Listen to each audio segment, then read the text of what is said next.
words dating back to last season. This type of behavior truly creates a rival. You're talking about head-to-head competition. The rivalry between these two is alive and well. Always an interesting game when Drummond and Joel Embiid go at it.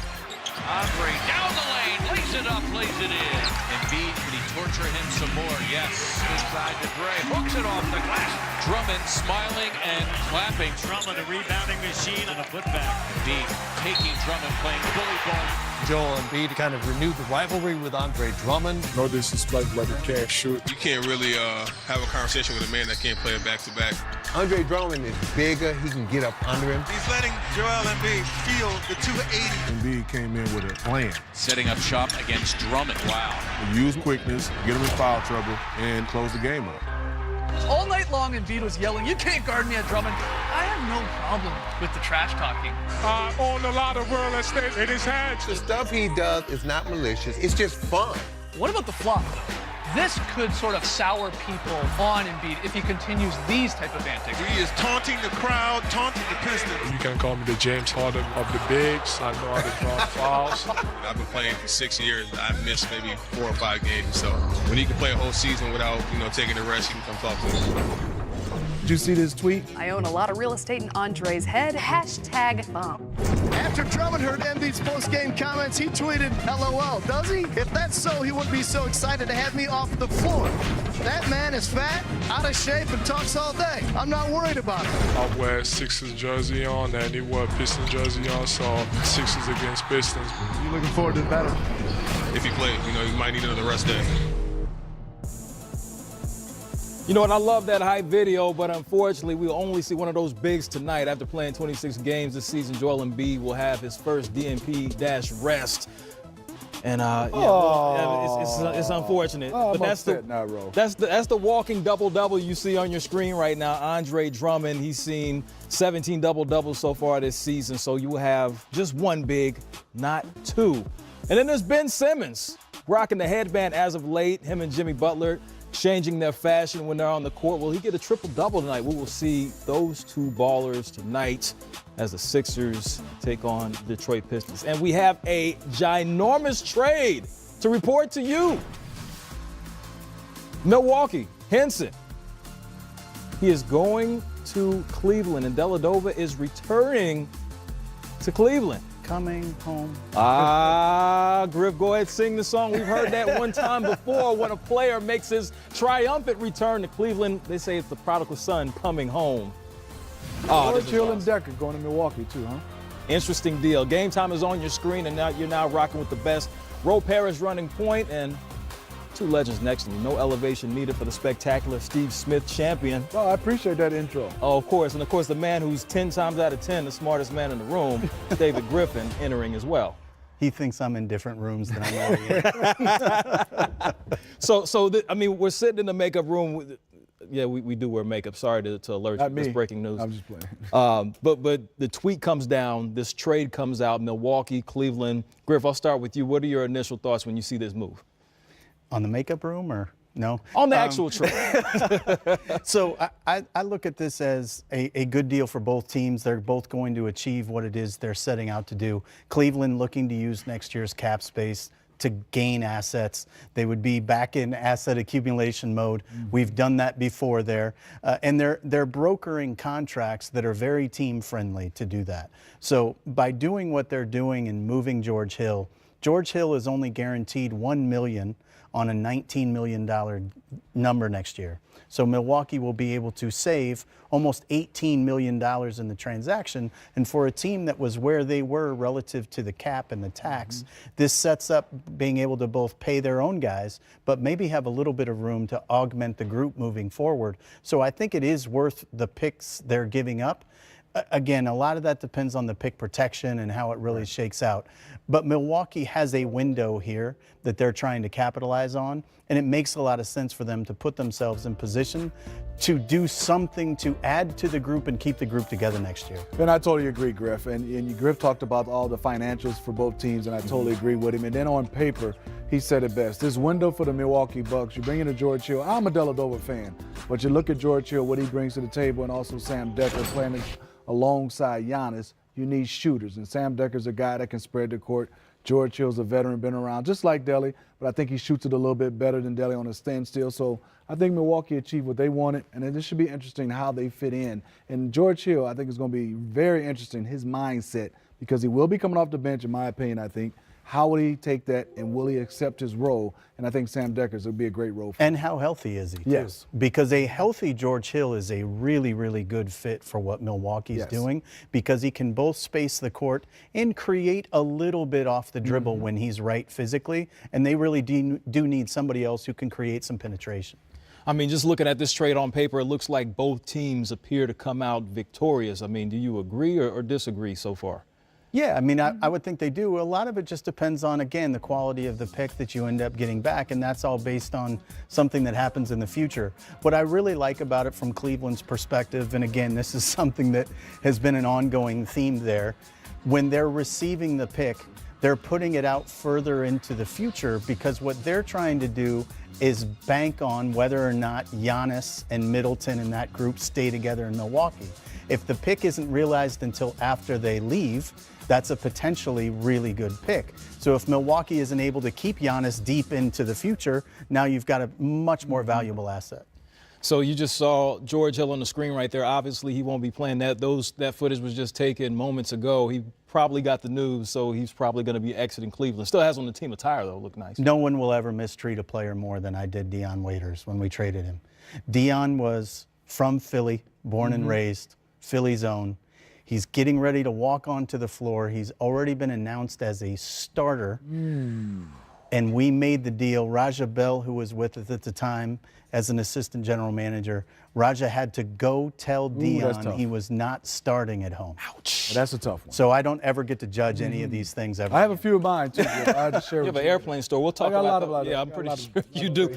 George Hill, by the way, missed 11 games so far this season, so it'll be interesting to see if he's healthy enough to contribute to the Bucks. Well, the Sixers and Pistons are separated by 2 games. They meet tonight in Detroit, where the Pistons have lost 2 after winning 6 in a row. Detroit is 9-4 at home and handed Philly an L on their last visit. Sixers head coach Brett Brown spoke before the game about returning to Detroit. A tremendous amount of pain when you're the coach and he is that good and that important to us, and he's so competitive. This is not, a situation that's easily sold, and I respect that with Joel. He's that highly competitive. And when you just look at, the minutes that he's been logging, we've had, fair few overtime games, gut feel, just the eye test of being around him for almost all of my years in Philadelphia, that you made a decision that you're going to sit him tonight. And it's one that we think will reap the benefits of as this thing plays out, this very long season plays out. Who will start in his place tonight, Coach? We'll go with Amir Johnson as our starting center.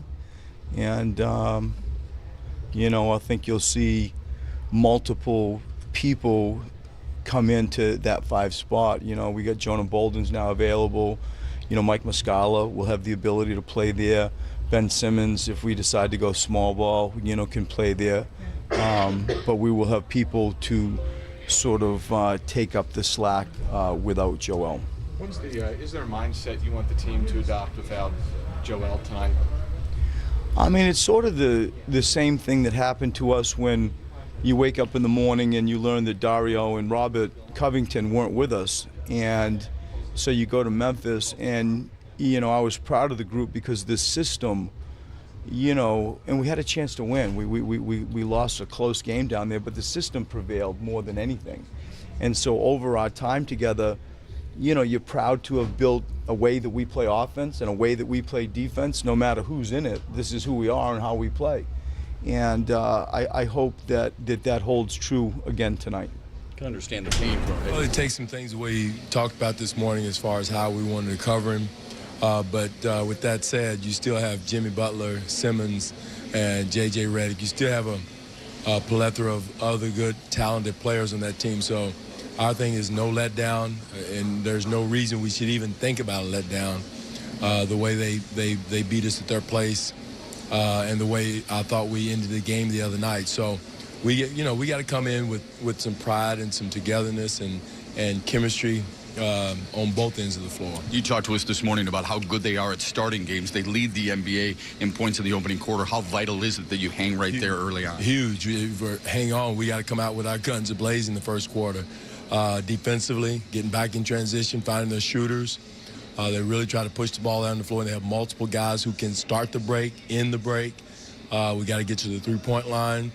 Again, when you're not shooting the ball and you're shooting it the way we've been shooting it lately, one thing that can't be optional is playing defense, and that's what we got to do. We made that clear. We showed situations the other day on the tape. Okay, you missed a shot. You can't carry that down.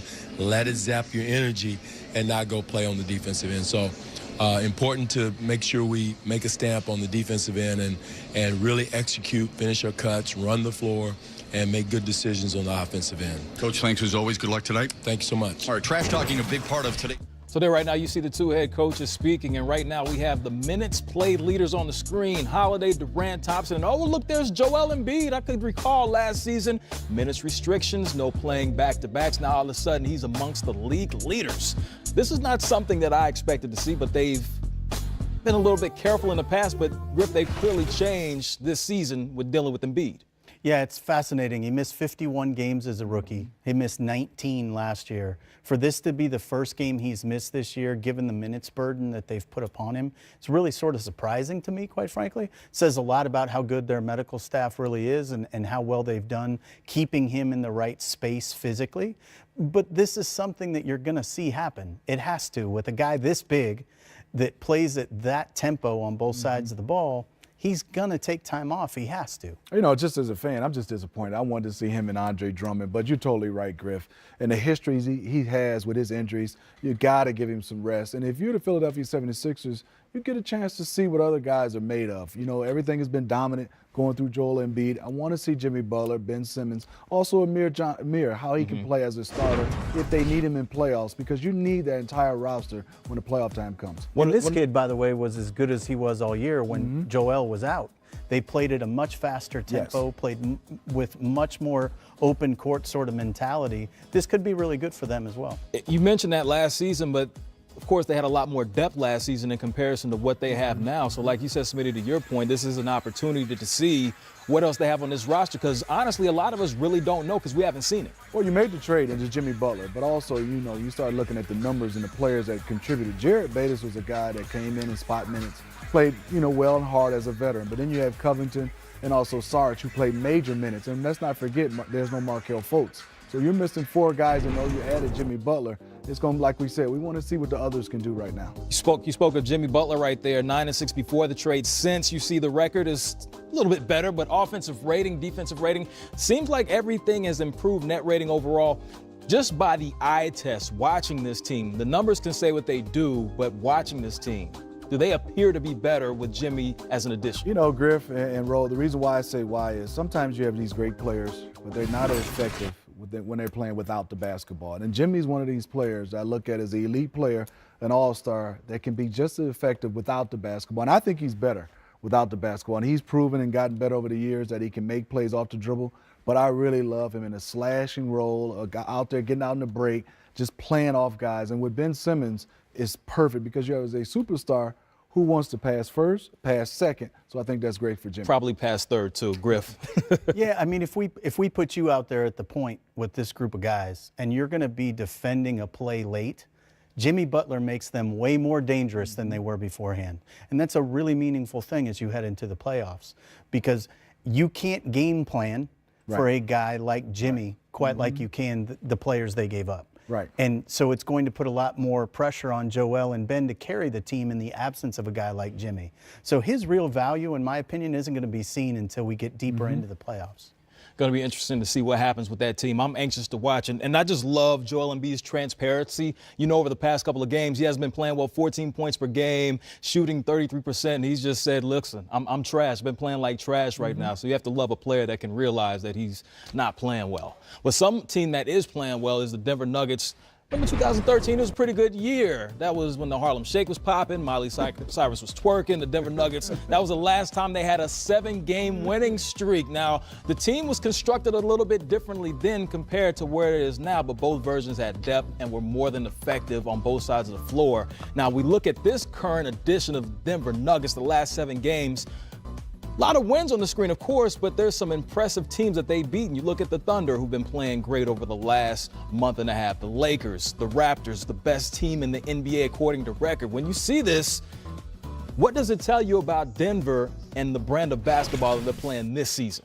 What I love about this young group, and they do have a veteran, Paul Millsap, and some veterans, that they've bought in on the defensive end. In this group, when you watch them, they can score. You know, I love a Gary Harris and Murray, and I love the Joker. Those guys and Millsap, they all can score. But what I like is they're bought in on the defensive end, and that's the reason why I think they're winning games right now. And I think the taste of not making the playoffs last year by that one game has fueled their fire for this year, Griffin, in my opinion. Yeah, no question. And I think you're seeing a team that's growing and evolving and learning how to win. I mean, this is how it works. I mean, you experienced this firsthand, Smitty. You don't learn how to win until you go through it to get to it, right? Right. And Denver's now gone through it, and they're benefiting from that. Mike Malone in his 4th season has their attention. They understand what it looks like to play at a high level defensively. You know, we had the schedule there and the teams that they beat. This team, this Denver team in that 7-game span is 3rd in net rating over that period of time. They're outscoring opponents typically 10.9 points is net rating in every 100 possessions. 10.9 points. Well, OKC's number 1 in that during that 7-game span, and their only loss is to Denver. So Denver is playing at a tremendous level right now. It's not just that they're padding their stats against an easy schedule. They're playing this kind of defense against the best teams. And if you're Mike Malone, that's a really good sign. And what I love also, Ro, is a young team that doesn't turn the basketball over. And they're not really playing with a traditional point guard. Give them a lot of credit for guys making the right play. Usually young guys go on their own a lot. I thought they did that last year, but right now they are moving the basketball in bodies to getting good quality shots. And last year they had to because they didn't have Millsap. Yep. And so Millsap coming back is a big deal for them because you're right. Their whole team is designed so that their bigs make the plays. Jokic being as good a passer as you can possibly be as a big, and maybe as good a passer as you can be, period. So it works out really, really well with the talent that they have when their bigs are healthy.